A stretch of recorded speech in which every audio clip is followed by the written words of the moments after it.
అందరికీ నమస్తే. Welcome to TR TV. నేను మీ తిరుపతి. తెలంగాణ రాష్ట్ర ముఖ్యమంత్రి రేవంత్ రెడ్డి బండి సాయి భగీరథ్కి సంబంధించినటువంటి కేసు పైన స్పందించిండు. నిన్న వేటివ్ న్యూస్ వాళ్ళు ఒక ప్రోగ్రాం పెట్టారు. ఆ ప్రోగ్రాంకి రేవంత్ అన్న పోయిండు. రేవంత్ అన్నను ఒక జర్నలిస్ట్ ప్రశ్నలు అడిగిండు. ఆ ప్రశ్నలకు రేవంత్ రెడ్డి సమాధానం చెప్పిండు. రేవంత్ రెడ్డి చాలా రోజుల తర్వాత స్పందించిండు. వాస్తవానికి అమ్మాయి వాళ్ళ కుటుంబ సభ్యులు 8వ తారీఖు పేట్ బషీర్బాగ్ పోలీస్ స్టేషన్లో కేసు పెడితే రేవంత్ రెడ్డి నిన్న స్పందించే కార్యక్రమం చేసి, అది కూడా ఒక జర్నలిస్ట్ ప్రశ్న అడిగితే రేవంత్ రెడ్డి ఎక్కడ కూడా మాట్లాడలే. డీజీపీకి ఫోన్ చేసి ఇమీడియట్లీ యాక్షన్ తీసుకోండి, ఎందుకు లేట్ అయింది, బాధితురాలు కేసు పెడితే మీరు ఎందుకు ఇప్పటిదాకా విచారణ మొదలు పెట్టలేదు, విచారణ మొదలు పెట్టండి, ఎంత పెద్ద వ్యక్తి అయినా సరే వదిలిపెట్టొద్దు అని చెప్పి డీజీపీకి ఫోన్ చేసి చెప్పిండట. డీజీపీ దగ్గర నుండి సమాచారం తెలుసుకున్నాడట. అసలు కేసు ఏంది ఏం కథ అని చెప్పి వివరాలు తెలుసుకున్నాడట. ఇక నిన్న రేవంత్ రెడ్డి మాట్లాడుతున్నాడు. రేవంత్ రెడ్డి మాట్లాడినటువంటి మాటలు చూసినప్పుడు చాలా మంది జనాలు పరిశాన్ అవుతున్నారు, షాక్ అవుతున్నారు. ఒక ముఖ్యమంత్రి హోదాలో ఉన్నటువంటి వ్యక్తి గిట్ల మాట్లాడుతుండేంది. ముఖ్యమంత్రితో పాటు హోంమంత్రి కూడా రేవంత్ రెడ్డి. ఇప్పుడు ఎవరిపైన ఏదైనా కేసు అయిందనుకో, పోలీసులు ఆ వ్యక్తిని తీసుకురావడానికి 1-2 గంటల టైం పడుతుంది. గంట ఎక్కడ దాక్కున్నా సిడిఆర్ తీస్తారు, కాల్ డేటా, లేకపోతే లొకేషన్ ట్రాక్ చేస్తారు, లేకపోతే వాళ్ళ ఫ్యామిలీ మెంబర్స్ని ఇన్ఫర్మేషన్ అడుగుతారు, వాళ్ళ దోస్తులను ఇన్ఫర్మేషన్ అడుగుతారు, ఇమీడియట్లీ పట్టుకొని వస్తారు. ఒక అమ్మాయి బయటకు వచ్చి బండి సాయి భైరథ్ నన్ను ఇబ్బంది పెట్టిండని చెప్పినప్పుడు బండి సాయి భైరథ్ని పోలీసులు పట్టుకోవాలనుకుంటే, నిజంగా పోలీసులు అరెస్ట్ చేయాలనుకుంటే 24 అవర్స్ చాలు. ఎక్కడున్నా కూడా 24 అవర్స్ చాలు. ఐబొమ్మ రవి ఎక్కడో దాక్కుంటే ఆయన పట్టుకొని వచ్చిర్రు. ఆయనకు రెడ్ కార్నర్ నోటీసులు ఇచ్చిరు, లుకౌట్ నోటీసులు ఇచ్చిరు. ప్రభాకర్ రావు అని చెప్పి ఆయన ఫోన్ ట్యాపింగ్లో సంబంధించినటువంటి వ్యవహారంలో ఉన్నాడని చెప్పి ఆయన ఎక్కడో ఉంటే ఆయనకు రెడ్ కార్నర్ నోటీసులు, ఆయనకు లుకౌట్ నోటీసులు ఇచ్చి ఆయనను తెలంగాణకు రప్పించారు పోలీసులు. అలాంటిది బండి సాయి భైరథ్ దొరకలేడట, అబ్స్కాండ్లో ఉన్నాడట. పోలీసులతో వెతికిస్తున్నాం, దొరకలేడు. వాళ్ళ ఇంటికి ఆల్రెడీ పోయి విచారణకు రమ్మని చెప్పి లెటర్ కూడా ఇచ్చినాం, నోటీస్ కూడా పంపించినాం. ఆయన లేడు, మమ్మల్ని ఏం చేయమంటారు. ముఖ్యమంత్రి చెప్తున్న మాట ఇంత విచిత్రం అనిపించింది. ఇప్పుడు అదే అమ్మాయి వేరే వాళ్ళపైన ఎవరిపైన కేసు పెడితే కేసు ఇట్లనే ఉంటుండేనా? ఆ అమ్మాయి కనుక వేరే వాళ్ళపైన కేసు పెడితే కేసు ఇట్లనే ఉంటుండేనా? ఇమీడియట్లీ తీసుకుపోయి ఎప్పుడో లోపడేస్తుండే. కానీ ఇప్పుడు ముఖ్యమంత్రి చెప్తున్నాడు, పిల్లలకు సంబంధించినటువంటి ఇష్యూ కాబట్టి ఆచితూచి అడుగులేయాలి, ఎక్కడ మిస్టేక్ జరిగినా కూడా వాళ్ళ లైఫ్ స్పాల్ అయిపోతుంది, వాళ్ళు ఇబ్బంది పడిపోతారు, కాబట్టి విచారణ చేస్తున్నాం. అసలు ఈ కేసులో అరెస్ట్ చేసిన తర్వాత విచారణ చేయాలని అంటున్నారు. అరెస్ట్ చేసిన తర్వాత విచారణ చేయాలంటే చాలా సెన్సిటివ్ కేసు, ఒక చిన్న పిల్ల పెట్టినటువంటి కేసు. నన్ను ఒక మేజర్ ఇబ్బంది పెట్టిండని చెప్పి 17 ఏళ్ళ అమ్మాయి బయటకు వచ్చి పోలీస్ స్టేషన్లో కేసు పెడితే ఇమీడియట్లీ ఆ మేజర్ని అరెస్ట్ చేయాలన్నట. అరెస్ట్ చేసి విచారణ చేయాలి. ఆయనకు నోటీస్ ఇస్తే ఆ నోటీస్కి ఆయన మెయిల్ పెడుతున్నాడు బండి సాయి భైరథ్. ఆయన లేఖ రాస్తున్నాడు పోలీసులకు, నేను రాలేకపోతున్నా, వ్యక్తిగత అసౌకర్య కారణాల వలన నేను రాలేకపోతున్నా, 15వ తారీఖు వస్తా అని చెప్పి రాలే. నిన్న కోర్టు తీర్పిచ్చినారు, బండి సాయి భైరథ్కు ఇంటరిమ్ ప్రొటెక్షన్ మేము ఇవ్వట్లేదు అని చెప్పినారు. నిన్న హైకోర్టు చెప్పినారు చాలా క్లియర్గా, ఆయన అరెస్టు కాకుండా మేము రక్షణ ఇవ్వలేము, ఈ కేసు తీవ్రతను బట్టి మేమేం చెప్పలేకపోతున్నాం అని హైకోర్టు చెప్పినారు. సో ఈ టైంలో ఖచ్చితంగా అరెస్ట్ చేయాల్సిందే, కానీ ఎక్కడ కూడా అరెస్ట్ చేసే అవకాశాలు కనబడతలేవు. ఇక ముఖ్యమంత్రి రేవంత్ రెడ్డి మాట్లాడుతున్నటువంటి మాటలు చూస్తే విచిత్రాది విచిత్రం అనిపించింది. విచిత్రాది విచిత్రం ఆయన ఏమంటాడో వినూరి. ఇదే కేసు వేరే వ్యక్తి పైన జరుగుతుంది, ఇమీడియట్ యాక్షన్. ఒక కానిస్టేబుల్కి 30 ఏళ్ళ జైలు శిక్ష పడ్డదట. ఇదే సేమ్ ఇలాంటి కేసులోనే ఒక అమ్మాయిని 17 ఏళ్ళ అమ్మాయి 16 ఏళ్ళ అమ్మాయిని ఎవరినో ఇబ్బంది పెట్టిండని చెప్పి 30 ఏళ్ళ జైలు శిక్షనట. ఇమీడియట్లీ యాక్షన్ తీసుకున్నారు, విచారణ జరిగింది, యాక్షన్ తీసుకున్నారు. ఆ తర్వాత మొన్న రీసెంట్గా వచ్చినటువంటి ఒక వార్త, ఒక అబ్బాయి పైన అరెస్ట్ చేసి జైల్లో పెట్టినారు, దాదాపు 20 ఇయర్స్ జైలు శిక్ష. అట్లనే ఒకసారి ఏపీలో ఒక యాంకరు 2 పిల్లలను తీసుకొచ్చి ఇంటర్వ్యూ చేసిండు. వాళ్ళిద్దరు ఏదో లవ్ చేసుకుంటారు ఏదో అని చెప్పి 17 ఏళ్ళు 16 ఏళ్ళు ఉంటాయి ఆ పిల్లలకు, వాళ్ళని తీసుకొచ్చి ఇంటర్వ్యూ చేస్తే ఆ చిన్న పిల్లలను తీసుకొచ్చి ఇంటర్వ్యూ నువ్వు ఎట్లా చేస్తావు అని చెప్పి ఆ అబ్బాయి పైన కేసు పెట్టి 7 ఏళ్ళు జైలు శిక్ష చేసిండు. ఆ తర్వాత ఫన్ బకెట్ భార్గవ్ అని చెప్పి ఆ పోరడు ఒక అమ్మాయితో వీడియో చేస్తాడు ఇన్స్టాగ్రామ్లో, ఇన్ఫ్లుయెన్సర్. ఆ అమ్మాయి ఈ ఫన్ బకెట్ భార్గవ్ నన్ను ఇబ్బంది పెట్టిండని చెప్పి ఆమె కంప్లైంట్ ఇస్తే ఇమీడియట్లీ ఆ అబ్బాయికి 20 ఏళ్ళ జైలు శిక్ష పడ్డదట. అంటే అందరిపైన ఇమీడియట్లీ అరెస్ట్ చేసి తర్వాత ఇన్వెస్టిగేషన్ చేస్తున్నారు కదా. మరి బండి సాయి భైరథ్కి సపరేటా? సపరేట్ ఏమన్నా ఉందా?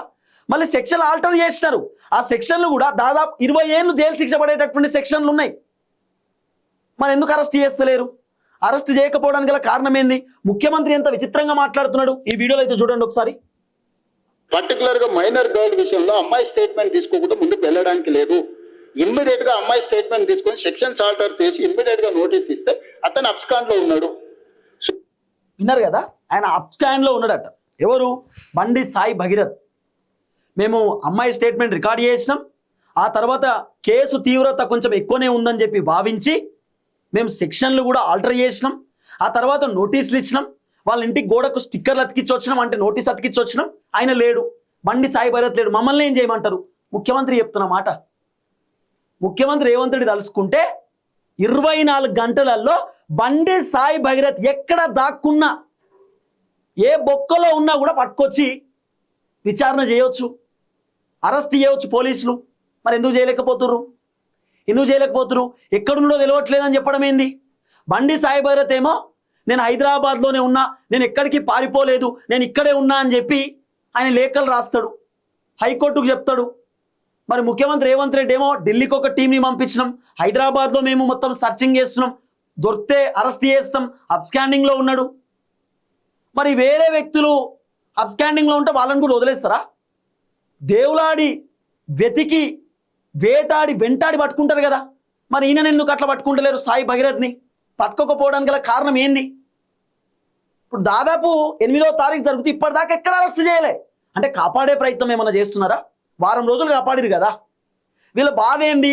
అరెస్ట్ అయితే జైలుకు పోవాల్సిందే, అరెస్ట్ అయితే ఇబ్బంది అవుతుంది, అరెస్ట్ అయితే ఈయన స్టేట్మెంట్ కూడా తీసుకుంటారు. అమ్మాయి స్టేట్మెంట్ చాలా క్లియర్గా ఉన్నది కాబట్టి భగీరథ్ స్టేట్మెంట్ కూడా తీసుకుంటారు. ఇంకోటి, అమ్మాయి 17 ఏళ్ళని కన్ఫర్మ్ అయిపోయింది, ఆమె మేజర్ కాదు. సో ఇదంతా అర్థమైపోయి అరెస్ట్ చేస్తే ఖచ్చితంగా జైలుకు పోవాల్సిన అవసరం వస్తుందేమో అనుకొని కోర్టు తీర్పు వచ్చేదాకా ఆపుతున్నారేమో అనిపిస్తున్నది. ఇక కోర్టు తీర్పు ఇంటరిమ్ ప్రొటెక్షన్ ఏమైనా వస్తే సో అరెస్ట్ కాకుండా రక్షణ కలుగుతుంది కదా, రక్షణ ఏమైనా వస్తే ఇబ్బంది కాకుండా ఉంటుందని చెప్పి భావించరు. కానీ ఎక్కడ కూడా హైకోర్టు అరెస్ట్ కాకుండా రక్షణ ఇయ్యలేదు. సో ఇప్పుడు రేవంత్ రెడ్డి ఈ రోజు రేపో పక్కా అరెస్ట్ చేస్తాడు, మీరు రాసి పెట్టుకో, దాంట్లో వేరే ఆప్షన్ లేదు.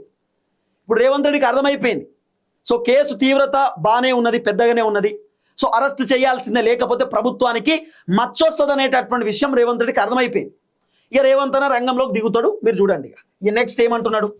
మేము ఇమ్మీడియట్ గా నోటీస్ ఇచ్చినాం, ఇంటికి గోడ కతికించినాం, పోలీస్ టీంలను పంపించినాం, ఢిల్లీకి పంపించినాం, మేము అన్ని రకాల ప్రయత్నాలు చేస్తాం. మేము హార్ష్ గా బిహేవ్ చేయలేము. నేను హార్ష్ గా కేసీఆర్ నన్ను జైల్లో పెట్టిన కేసీఆర్ కుటుంబం పట్ల ఎప్పుడైనా హార్ష్ గా వ్యవహరించిన 28 నెలలు అయింది. మస్తుగా చేసినావు. కేసీఆర్ కుటుంబం పైన నువ్వు బిహేవ్ చేసినట్టు హార్ష్గా ఎవరు బిహేవ్ చేయలే, దారుణంగా హార్ష్గా బిహేవ్ చేసినావు. నువ్వు ముఖ్యమంత్రి అయిన తర్వాత కూడా కేసీఆర్ సాగు కోరుకున్నావు, కేసీఆర్ని పొల్లు తిట్టినావు, కేటీఆర్ని తిట్టినావు, హరీష్ రావుని తిట్టినావు, సంతోష్ రావుని తిట్టినావు, కేసీఆర్ని వ్యక్తిగతంగా తిట్టినావు, రకరకాలుగా ఆయన విమర్శలు చేసినావు, రకరకాలుగా ఇక వాడొద్దు అనుకున్న పదాలు కూడా వాడినావు, హార్ష్గానే బిహేవ్ చేసినావు. కేసీఆర్ పెద్ద మనిషి, తెలంగాణ ఉద్యమకారుడు, తెలంగాణను తెచ్చినటువంటి వ్యక్తిని పట్టుకొని 2 సార్లు ముఖ్యమంత్రిని పట్టుకొని ఫోన్ ట్యాపింగ్ విచారణకు పిలిచినావు, కేసీఆర్ను కాళేశ్వరం విచారణకు పిలిచినావు, కేసీఆర్ను రకరకాల ఇబ్బంది పెట్టినావు. మీరేం చేయలేదా? హార్ష్గా బిహేవ్ చేయలే అంటున్నారు. కేటీఆర్ను విచారణకు పిలిచినావు, ఫోన్ ట్యాపింగ్ విచారణ, ఫార్ములా ఈకార్ఎస్ విచారణ, హరీష్ రావును కాళేశ్వరం విచారణ, హరీష్ రావును ఫోన్ ట్యాపింగ్ విచారణ, హరీష్ రావు ఇంకేదో స్కామ్ చేసినని చెప్పి విచారణ, ఇవన్నీ మీరు చేయలేదా? సంతోష్ రావుని విచారణ చేసినావు, తానీక్ దందా అనేదో చెప్పినావు, ఇవన్నీ మీరు చెప్పిందే కదా. కాళేశ్వరం మొత్తం కేసీఆర్ కూలగొట్టిండు, ఆ కూలేశ్వరంలో కేసీఆర్ని ఉరిదీయాలి, ఇవన్నీ మాట్లాడింది మీరు కాదా? హార్ష్గా మీరు బిహేవ్ చేయలే. మీరు కేసీఆర్ పైన హార్ష్గా బిహేవ్ చేస్తారు, మళ్ళా కేసీఆర్ పైన నేను ఎప్పుడైనా హార్ష్గా బిహేవ్ చేసినా అని మీరే అంటారు. హార్ష్ బిహేవియర్ కాదా ఈ బూతులు, ఈ మాటలన్నీ? ఏం బిహేవియర్ అంటారు మరి? ఇవన్నీ ఏమన్నా అనాలా? మాట్లాడే ముందు 1-2 సార్లు ఆలోచించాలా. దొరికిపోతా నేను అనుకునేటటువంటి ఆ ఒపీనియన్తో ఉండాలా ఒక ముఖ్యమంత్రి హోదాలో ఉన్న వ్యక్తి. తక్కువ మాట నేస్తే అవతలోడు కూడా ఖచ్చితంగా నా మాటకు కౌంటర్ ఇస్తాడు అనేది అర్థం చేసుకోవాలి. కానీ మనం అన్నట్లు అర్థం చేసుకోడు కదా. ఇంకా వినండి. అంటే మీరు సింపుల్ గా ఎందుకు అర్జెంట్ గా తీసుకొచ్చేసి కోదండం ఎక్కించి కొడతలేరు, సంజయ్ కొడుకును ఊరేస్తలేరు, ఈ అంటే ఏమంటారు, ఇది ఇది ఎట్లా ఆన్సర్ చేయాలి నేను? దాని గురించి ఎక్కువ discussion. ఏమైందన్నా?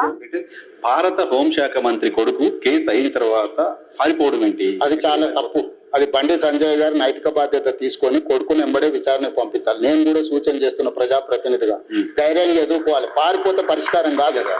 నేను బండి సంజయ్ ఇమ్మీడియట్ గా నోటీస్ ఇచ్చినాం. హార్ష్గా నేను బిహేవ్ చేయలేను అంటున్నాడు. ఇప్పుడు ఏమంటున్నాడు? వాళ్ళ కొడుకును ఆయనే తీసుకురావాలా, తీసుకొచ్చి విచారణకు అప్పచెప్పాలని అంటున్నాడు. మరి పోలీసులు ఏం చేస్తారు? ఇప్పుడు ఆయన కొడుకుని ఆయనే పోలీసులకు అప్పగిస్తే మరి పోలీసులకు జీతాలు ఎందుకు దండగా కదా? పోలీసులు ఎందుకు ఇక?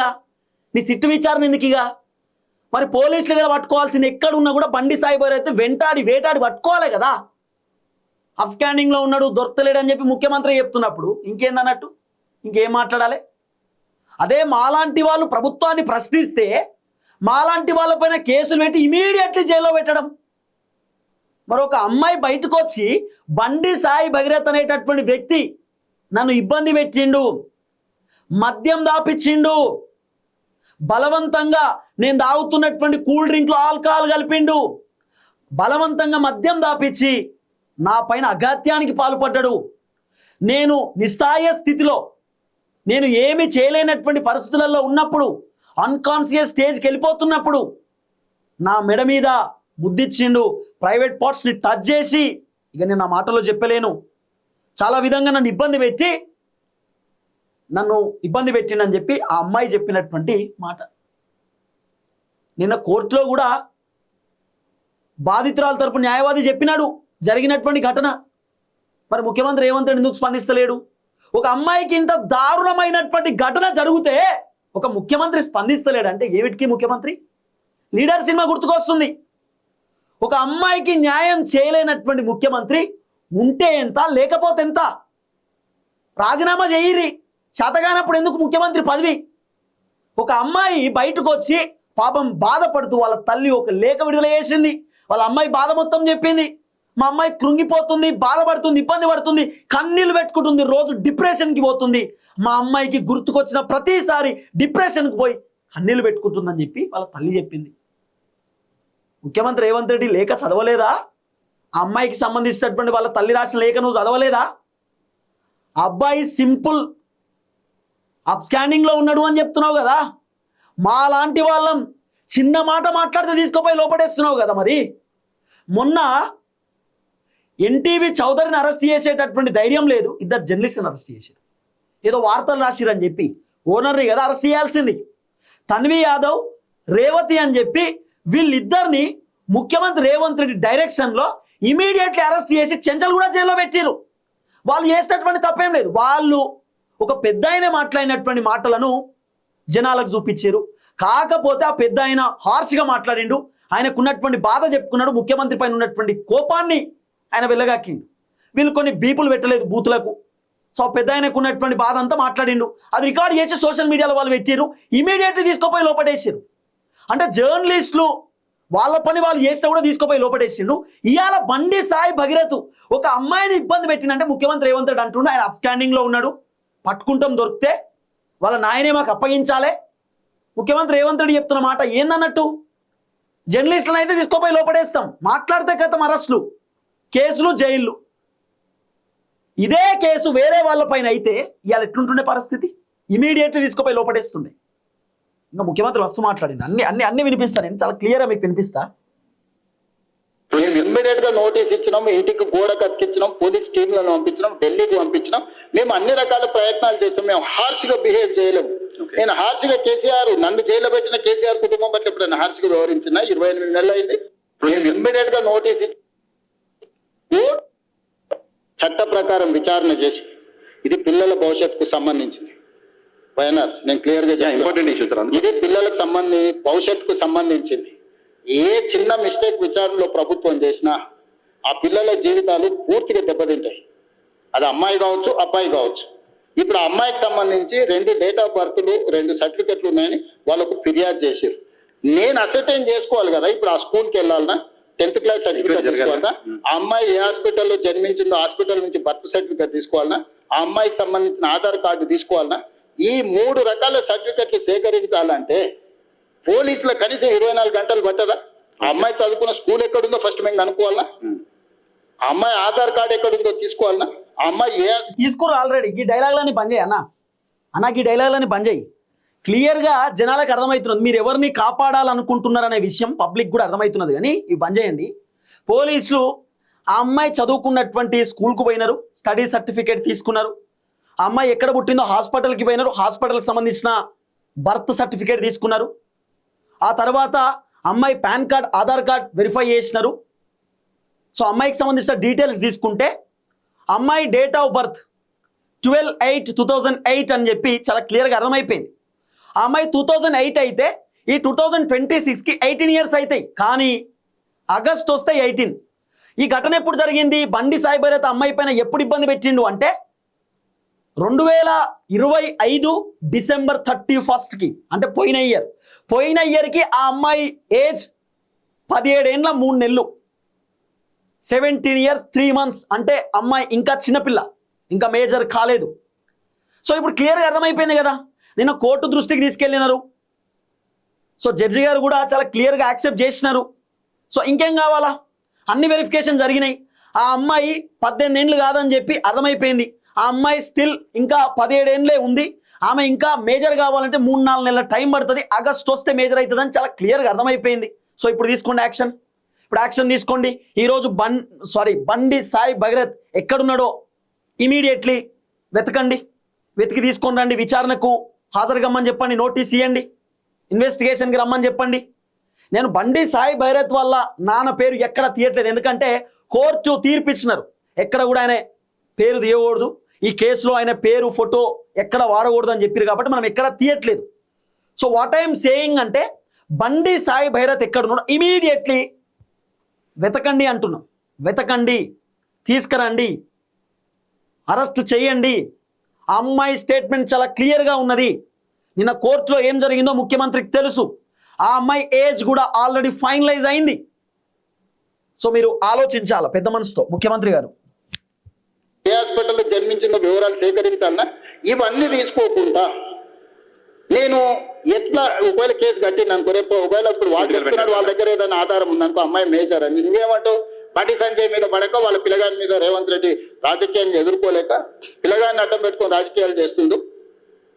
ఒక రోజు లేట్ కావచ్చు ఆధారాలు సేకరించాలి. శిక్ష నుంచి ఎవరు తప్పించుకోలేరు. ఆలస్యం కూడా వివరాలు సేకరించడానికి ఇది ఆలస్యం అని కూడా నేను అనట్లేదు. మేము ఇమ్మీడియట్ గా నోటీస్ ఇచ్చినాం, ఇంటికి గోడ కత్తిచ్చినాం, పోలీస్ టీంలను పంపించినాం, ఢిల్లీకి పంపించినాం. మేము అన్ని రకాల ప్రయత్నాలు చేస్తాం. మేము హార్ష్ గా బిహేవ్ చేయలేము. నేను హార్ష్ గా కేసీఆర్ నన్ను జైల్లో పెట్టిన కేసీఆర్ కుటుంబం పట్ల ఎప్పుడైనా హార్ష్ గా వ్యవహరించిన 28 నెలలు అయింది. నువ్వు ఎట్లా ఎక్స్పెక్ట్ చేస్తున్నావు? కేటీఆర్ కు బండి సంజయ్ మీద కోపం ఉండొచ్చు, అదే మా పార్టీలో వాళ్ళకి ఎవరైనా మిత్రులు ఉండొచ్చు బీజేపీలో. కవిత గారు ఏం చెప్పిండ్రు? బీజేపీలో విలీనం చేయడానికి హరీష్ కేటీఆర్ నా దగ్గర జైలు ప్రతిపాదన చేస్తే నేను తిట్టేలు కొట్టినని చెప్పిందా? అట్లా కాదు. అంటే విలీనం చేయాలన్నప్పుడు మరి బండి సంజయ్ ఏమైనా వ్యతిరేకించిందా వీళ్ళను? మీ పగ ఏంది బండి సంజయ్ మీద? మీరేమన్నా కొట్లాడుకోండియా. నేను ప్రభుత్వాన్ని నడుపుతున్నా, నేను సత్రం నడుపుతలేను. నేను ప్రభుత్వం నడిపేటప్పుడు బాధ్యతాయుతంగా వ్యవహరిస్తాను. నేను చట్ట ప్రకారం బండి సంజయ్కు మినహాయింపు లేదు, ఎవ్వరికి మినహాయింపు లేదు. ఇది పిల్లలకు సంబంధించిన విషయము. దీన్ని జాగ్రత్తగా వ్యవహరిస్తున్నాము, మేము ఆచితూచి వ్యవహరిస్తున్నాము. ఏ ముద్దాయి కూడా తప్పించుకోడు. నేను బాధిత కుటుంబానికి అష్యూర్ చేస్తున్నా 100% ఈ ప్రభుత్వం బాధితులకు అండగా నిలబడుతుంది. తప్పు చేసిన వాళ్ళను తప్పకుండా శిక్షిస్తుంది. ఇందులో మీకు ఒక విషయము, డిసెంబర్ 31, 2025 కంటే ముందు జరిగిన సంఘటనలే ఫిర్యాదులు ఉన్నాయి. జనవరి 1, 2026 నుంచి ఇక్కడి వరకు ఫిర్యాదుల సంఘటనలు లేవు. 4-5 నెలల క్రితం జరిగిన సంఘటనల మీద ఫిర్యాదు వచ్చినప్పుడు 4-5 నెలల కింద ఎక్కడెక్కడ సంఘటనలు జరిగిన వివరాలు సేకరించడం కొంత సమయం పట్టదా? ఇప్పుడు నిన్న జరిగిందో మొన్న జరిగిందో, నిన్న మేము ఎక్కడో వెళ్తే మా మీద దాడి జరిగిందంటే ఆ విచారణ వేరు. డిసెంబర్ 31 నైట్ ఇక్కడ సంఘటన జరిగింది, October so and so date నాడు ఇక్కడ సంఘటన జరిగింది, ఆగస్ట్ లో సో అండ్ సో డేట్ నాడు ఈ సంఘటన. ఇట్లా కొన్ని వాళ్ళు కోట్ చేస్తారు. 4 నెలల వెనక్కి వెళ్ళి జరిగిన సంఘటనలని సేకరించాలంటే మేము టెక్నాలజీని వాడాలి. టెలిఫోన్ టవర్స్, అమ్మాయి అబ్బాయి టవర్స్ ఒక దగ్గర ఉన్నాయా లేవా, సిగ్నల్స్, లేకపోతే ఎక్కడైతే వెళ్ళిందో అక్కడ ఏమైనా సీసీ కెమెరాలు ఉన్నాయా, అక్కడ ఏమైనా ఫుటేజ్ ఉందా? పోలీస్ విచారణ అంతా ఓకే. మరి అంటే మీరు సింపుల్ గా ఎందుకు అర్జెంట్ గా తీసుకొచ్చేసి కోదండం ఎక్కించి కొడతలేరు, సంజయ్ కొడుకును ఊరేస్తలేరు? ఈ అంటే ఏమంటారు, ఇది ఇది ఎట్లా ఆన్సర్ చేయాలి నేను? బండి సో ఆ విధంగా మాట్లాడిండు అన్న మొత్తానికి అయితే మేము చేస్తున్నామని అంటున్నాడు. మరి ఇది ఎక్కడ దాకా పోతుంది ఏందో చూడాలి. మరి ఇంకెప్పుడు అరెస్ట్ చేస్తాడో, ఎప్పుడు విచారణ చేస్తాడో, ఇప్పుడు విచారణకు పిలుస్తాడో, ఇప్పుడు ఇన్వెస్టిగేషన్ జరుగుతుందో ఏం తెలియదు. ఆ అమ్మాయి క్లియర్ స్టేట్మెంట్ ఉన్నదండి. ఆ అమ్మాయి చెప్పిందంట పోలీసులకు, స్టేట్మెంట్లో కూడా రికార్డ్ చేసినారు. వీళ్ళు ఎప్పుడు కూడా ఫామ్ హౌస్ పోతే బండి సాయి భైరత్తో పాటు వాళ్ళ టీం పోతారట. ఒక టీమే ఉంటుంది ఈయనకు సపరేట్. ఈయన వెనకాల 4-5 పొరగాళ్ళు ఎప్పుడూ ఉంటారు. ఈయనతో పాటు ఆ అమ్మాయి ఎప్పుడైనా బయటకు వస్తే, ఇప్పుడు కేసు పెట్టినటువంటి అమ్మాయి ఎప్పుడైనా బయటకు వస్తే అమ్మాయితో పాటు ఇంకిద్దరు అమ్మాయిలు ఉంటారు. అమ్మాయి ఒక్కతే బయటికి రాదట. ఎప్పుడు బండి సాయి భైరత్ ఎటన్నా పోదామా అని చెప్పి అమ్మాయిని అడిగితే నేను ఒక్కదాన్ని రాను, ఎవరైనా ఉంటేనే వస్తాను అమ్మాయి చెప్తుందట. అప్పుడు భైరత్ ఒక టీంని పట్టుకొని వస్తాడు, అమ్మాయిలను కూడా పట్టుకొని వస్తాడట. 2-3 అమ్మాయిలు కూడా ఉంటారట. అప్పుడు ఆ అమ్మాయి ధైర్యంతో వస్తుంది బయటికి. తర్వాత అమ్మాయి కూడా బండి సాయి భైరత్ నమ్మింది. నమ్మడం ఇన్ కేస్ మంచోడు అని చెప్పి బిలీవ్ చేసింది, నమ్మింది. సో బండి సాయి భైరత్ ఏం చేసిన, అమ్మాయిని చిన్న డైవర్ట్ చేస్తూ వచ్చిండు. అట్లా కాదు, ఇట్లుండాలా లైఫ్, ఇట్లా ఎంజాయ్ చేయాలా, అట్లా ఎంజాయ్ చేయాలని చెప్పి ఆ అమ్మాయికి మాయమాటలు చెప్పి, ఆ అమ్మాయి మేజర్ ఏం కాదు, అమ్మాయి చిన్నపిల్ల, ఏం తెలుస్తుంది సాధారణంగా. సో ఈయన చెప్పినటువంటి మాయ మాటలకు ఆ అమ్మాయి నమ్మి ఆ తర్వాత ఫామ్ హౌస్కి తీసుకుపోయి మద్యం దాపించి బండి సాయి భైరత్ ఆ అమ్మాయిని ఇబ్బంది పెట్టిండట. సో అదే విషయాన్ని ఆ అమ్మాయి వాళ్ళ తల్లిదండ్రులకు చెప్పింది. ఆ అమ్మాయి కూడా చాలా బాధపడుతూ చాలా ఏడుస్తూ చెప్పిందట, నేను నన్ను ఇబ్బంది పెట్టిండు, ఇట్లా నన్ను రకరకాలుగా టార్చర్ పెట్టిండు, ఆ తర్వాత నాకు అర్థమైంది ఏందో, నేను మీకు చెప్తున్నా తప్పట్లేదని ఆ అమ్మాయి వాళ్ళ తల్లికి చెప్పిందట. వాళ్ళ తల్లి ఏడుస్తూ బాధపడుతూ ఇబ్బంది పడుతూ పోలీస్ స్టేషన్లో కేసు పెట్టినారు. ఇంకేం కావాలా మీకు? ఇప్పుడు అన్నీ చెప్పినారు వాళ్ళు. ఆ తర్వాత ఈ అబ్బాయి వాళ్ళ నాన్న వాళ్ళ ఇంటికి పోవడం, వాళ్ళ నాన్న తిట్టడం, ఇదంతా కూడా జరిగిందనేది కొంత వినబడుతున్న అంశం. సో ముఖ్యమంత్రి ఈ విధంగా మాట్లాడుతున్నాడు. మరి రేవంత్ రెడ్డి వర్షన్ ఏందనేది జనాలకు అర్థం కావాలా. అందుకనే నేను ఈ వీడియోలన్నీ చూపించిన. ముఖ్యమంత్రి వర్షన్ ఏంది, ఆయన ఏమనుకుంటున్నాడు, ఆయన ఎవరిని కాపాడాలనుకుంటున్నాడు, మరి కాపాడాలనుకుంటుండా లేకపోతే లేదు శిక్ష పడాల్సిందే తప్పు చేస్తే అనుకుంటున్నాడా, అసలు ఏం జరుగుతుంది ఏం కథ అనేది ఇంకా ముందు చాలా చూడాలి. కానీ ముఖ్యమంత్రి అంటున్నాడు అమ్మాయి మేజరా మైనరా తెలియట్లేదు అంటే 17 ఏండ్ల 3 నెలలట అమ్మాయికి. ఆ ఘటన జరిగినటువంటి ఆ రోజు ఆమె ఏజ్. సో ఆ అమ్మాయి క్లియర్ 17 ఏండ్లు, 18 ఏండ్లు కాదు, ఆమె మేజర్ కాదు. సో క్లియర్ అయిపోయింది కదా. సో ఇప్పుడు ముఖ్యమంత్రి యాక్షన్ తీసుకోవాల్సిన అవసరం ఉంటుంది. యాక్షన్ తీసుకోకపోతే రేవంత్ అన్న ఇష్టం. చూద్దాం ఏం జరగబోతుందో. దయచేసి వీడియో అందరూ షేర్ చేయండి. అందరికీ నమస్తే, థ్యాంక్ యూ సో మచ్. జై తెలంగాణ.